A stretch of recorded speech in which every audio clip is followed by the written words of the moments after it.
कक्षा 9 क्षितिज पुस्तक पाठ 2 ल्हासा की ओर। लेखक का परिचय। लेखक घुमक्कड़ी स्वभाव वाले राहुल सांस्कृत्यायन का जन्म सन 1893 में गांव पंदहा, जिला आजमगढ़, उत्तर प्रदेश में हुआ था। इनका वास्तविक नाम केदार पांडे था। इनकी शिक्षा काशी, आगरा और लाहौर में हुई। 1930 ईस्वी में श्रीलंका जाकर इन्होंने बौद्ध धर्म ग्रहण किया और इनका नाम राहुल सांस्कृत्यायन हो गया। इन्हें महापंडित भी कहा जाता था क्योंकि ये पाली, प्राकृत, अपभ्रंश, तिब्बती, चीनी, जापानी, रूसी आदि अनेक भाषाओं के ज्ञाता थे। सन 1963 में इनका देहांत हो गया। यात्रा वृत्तांत साहित्य में राहुल जी का स्थान सर्वोपरि है। इन्होंने घुमक्कड़ी का शास्त्र घुमक्कड़ शास्त्र रचा।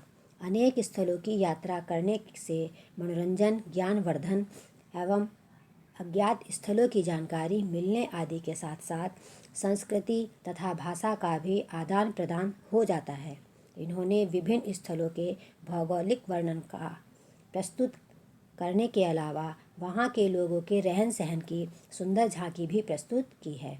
इनकी प्रमुख रचनाएं हैं मेरी जीवन यात्रा, यह 6 भागों में है। दर्शन, दिग्दर्शन, 22वीं सदी, बोलगा से गंगा, भागो नहीं, दुनिया को बदलो, दिमागी गुलामी, घुमक्कड़ शास्त्र आदि। पाठ का सूक्ष्म परिचय। ल्हासा की ओर पाठ राहुल सांस्कृत्यायन जी की प्रथम तिब्बत यात्रा से उद्धृत है। यह यात्रा उन्होंने सन 1929-30 में नेपाल के रास्ते से की थी। उस समय भारतीयों को तिब्बत की यात्रा करने की अनुमति नहीं थी, इसलिए उन्होंने यह यात्रा भिखारी के वेश में की थी। इस यात्रा वृत्तांत में तिब्बत की राजधानी ल्हासा की ओर जाने वाले दुर्गम रास्तों का वर्णन बहुत ही रोचक शैली में किया गया है। इस पाठ में हमें उस समय के तिब्बती समाज के बारे में भी महत्वपूर्ण जानकारी मिलती है। पात्र परिचय यानी पाठ के जो करैक्टर हैं, इसमें मुख्य 3 पात्र हैं। पहला है लेखक, जो घुमक्कड़ी प्रवृत्ति का है, दृढ़ निश्चयी है, साहसी है, अध्ययनशील है, महापंडित है और उच्च कोटि के साहित्यकार हैं। सुमति, सुमति का वास्तविक नाम लोबजट शेख एक मंगोल भिक्षु है। स्थानीय स्तर पर लोकप्रिय व्यक्ति है। धार्मिक प्रवृत्ति, शांत सरल स्वभाव, मिलनसार और स्नेही व्यक्ति है। नमसे बौद्ध भिक्षु है, विनम्र है, वह भद्र पुरुष है, स्नेही है। शेखर विहार की खेती के वे मुखिया माने जाते हैं। पाठ का सारांश। ल्हासा की ओर नामक यात्रा वृत्तांत में राहुल सांस्कृत्यायन जी ने सन 1929-30 में नेपाल से तिब्बत जाने के दुर्गम रास्तों का बहुत ही रोमांचकारी वर्णन किया है। नेपाल से तिब्बत आने जाने का मुख्य मार्ग है। यह तत्कालीन समय में व्यापारिक रास्ता ही नहीं बल्कि सैनिक रास्ता भी था, इसलिए चारों ओर फौजी चौकियां और किले थे जिनमें चीनी पलटनें रहती थी। आज उन्हीं किलों में किसानों ने अपना बसेरा बना लिया है। यह जाति पाति और छुआछूत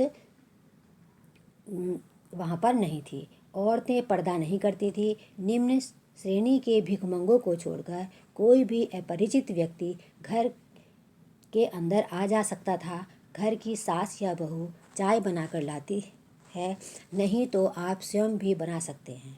यहाँ चाय, सोडा, नमक और मक्खन डालकर मिट्टी के बर्तन में परोसी जाती है। इस बार यात्रा के दौरान लेखक और उसका साथी सुमति भिखारी के वेश में थे।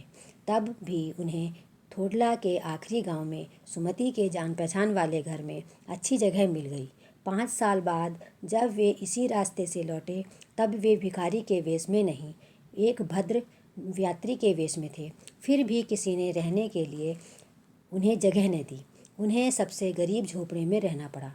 यह बहुत कुछ लोगों की उस समय की मनोवृत्ति पर ही निर्भर है, क्योंकि वे शाम को छठ यानी मदिरा शराब पीकर अपने होश आवास खो बैठते हैं।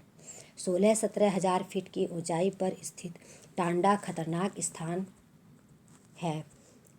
यहाँ मीलों तक कोई गांव दिखाई नहीं पड़ता है। यह डाकुओं के लिए बहुत ही सुरक्षित स्थान है। ये पहले व्यक्ति को मार देते हैं, बाद में उसे लूटते हैं। चाकू, बंदूक आदि रखना इनके लिए आम बात है। सरकार भी पुलिस पर खर्चा नहीं करती है। लेखक और सुमति को जहाँ भी खतरा लगता था, वे टोपी उतारकर भीख मांगने लगते थे। अगले दिन दोनों को लंकोर पहुँचना था। दोपहर को वे टांडे पहुँचे। दाहिनी तरफ बर्फीली पहाड़ियाँ थी। पहाड़ नंगे थे, न बर्फ थी और न ही उन पर हरियाली थी। सबसे ऊंचे स्थान पर टांडे के देवता का मंदिर था, जिसे पत्थरों, सींगों व रंग बिरंगी झंडियों से सजाया गया था। लेखक व सुमति जब नीचे उतरने लगे तो घोड़े के धीमे चलने के कारण लेखक सही मार्ग से भटक गया और दाएं रास्ते पर जाने की बजाय वह बाएं रास्ते पर निकल पड़ा। 1.5 मील जाने पर उसे पता चला कि वह रास्ता गलत है। वापस आने पर 4-5 बज गए थे। सुमति इंतजार में थे और गुस्से में भी थे। सुमति ने गुस्से में कहा कि उन्होंने 2 टोकरी कंडे फूंक डाले हैं, कंडे यानी उपले, और 3-3 बार चाय गर्म की है। मजबूरी बताने पर वे शांत हुए। लंकोर में एक अच्छी जगह रहने को मिली और गर्मा गर्म थुक्पा खाने को मिला। इसमें चाय, सत्तू, मांस आदि मिलाकर जो एक रेसिपी या व्यंजन बनाया जाता है, उसे थुक्पा कहते हैं। चाय सत्तू भी साथ में था। अगले दिन वे एक पहाड़ी पर थे जिसका नाम तिगरी समाधि गिरी था। सुमति के यजमान हर जगह थे। वे उन्हें गंडे पहुंचाना चाहते थे। गंडे कपड़े की पतली पतली चिरी बत्तियों से बनते थे।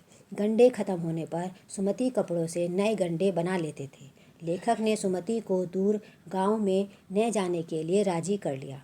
तिब्बत की जमीन जागीरदारों में बटी है। इन जागीरदारों का काफ़ी भाग मठों के हाथ में है। जागीरदार किसानों से खेती कराता है।